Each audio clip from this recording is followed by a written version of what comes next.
Standard hydrogen electrode को पढ़ते हैं। मैं आपको बता देता हूं, जो आप जितने भी सेल्स के ईएमएफ निकाले हो, स्टैंडर्ड ईएमएफ निकाले हो बेसिकली, ठीक है, वो सारे के सारे स्टैंडर्ड ईएमएफ जिसको ई नोट से रिप्रेजेंट किया जाता है, स्टैंडर्ड इलेक्ट्रोड पोटेंशियल जिसको ई नोट से रिप्रेजेंट किया जाता है, वो हमने निकाले हैं शी के रिस्पेक्ट में। What is she? देखो पूरी दुनिया में अगर औरतें नहीं होती तो भाई साहब ये दुनिया ही ढंग की नहीं होती, मारकाट चल रही होती, ठीक है। तो यहां पर भी बिना शी के कुछ नहीं हो सकता। शी का मतलब क्या होता है? Standard hydrogen electrode. बेसिकली ये हाइड्रोजन का इलेक्ट्रोड है जिसमें हाइड्रोजन गैस को इस्तेमाल किया जाता है, ठीक है।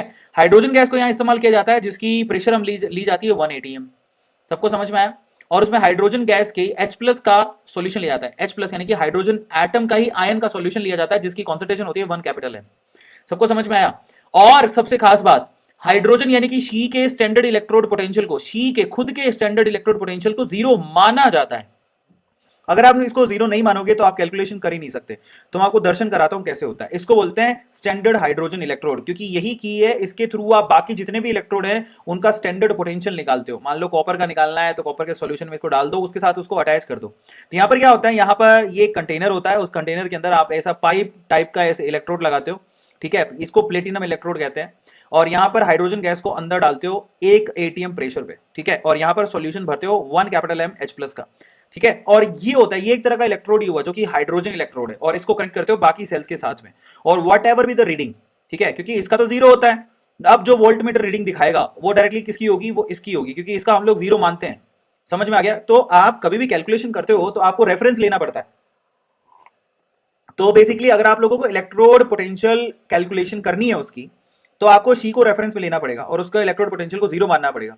अब जो भी वोल्टमीटर रीडिंग दिखाएगा वो दूसरे सेल का रीडिंग होगा। इसी के हिसाब से हमने क्या किया, यहाँ पे एक इलेक्ट्रोकेमिकल सीरीज बनाई, और ये इलेक्ट्रोकेमिकल सीरीज बेसिकली हाइड्रोजन के रिस्पेक्ट में ही बनाई है। जो मैं बात बोल रहा था वो ध्यान से देखो, यहाँ पर बीच में देखो सब लोग गौर से, ये शी है, और अगर आप ध्यान से देखोगे तो शी का जो रिडक्शन पोटेंशियल है वो कितना है? 0 0 0 0 0। इसको 0 माना गया है, ये इंसान ने माना है, हमने नहीं। और इसी के रिस्पेक्ट में सबके इलेक्ट्रोड पोटेंशियल निकाले गए। उसके हिसाब से देखा जाए तो फ्लोरीन का जो इलेक्ट्रोड पोटेंशियल होता है मोस्ट पॉजिटिव निकाला गया है ना, सबसे ज्यादा पॉजिटिव रिडक्शन पोटेंशियल फ्लोरीन का होता है, और लिथियम का जो रिडक्शन पोटेंशियल होता है सबसे ज्यादा नेगेटिव होता है। समझ में आ गया? अब इसका मतलब क्या है? इस इलेक्ट्रोकेमिकल सीरीज का मतलब यह है कि जिसकी रिडक्शन पोटेंशियल बहुत ज्यादा पॉजिटिव है तो वो आसानी से रिड्यूस हो जाएगा, जिसकी नेगेटिव है वो रिड्यूस नहीं होगा। भाई जिसकी पॉजिटिव है, पॉजिटिव का मतलब क्या हुआ? इसका रिडक्शन पोटेंशियल पॉजिटिव है, इसका मतलब वो आसानी से रिड्यूस हो जाएगा। जिसकी रिडक्शन पोटेंशियल नेगेटिव वो आसानी से रिड्यूस नहीं होगा, इसका मतलब वो आसानी से ऑक्सीडाइज होगा। समझ में आता है? तो यहां से आप आसानी से अंदाजा लगा सकते हो कि कौन किसको ऑक्सीडाइज करेगा, कौन खुद रिड्यूस होगा। समझ में आ गया? इस तरह से आप इसकी कैलकुलेशन कर सकते हो सिर्फ इलेक्ट्रोकेमिकल सीरीज को देखते हुए, ठीक है। Now this is very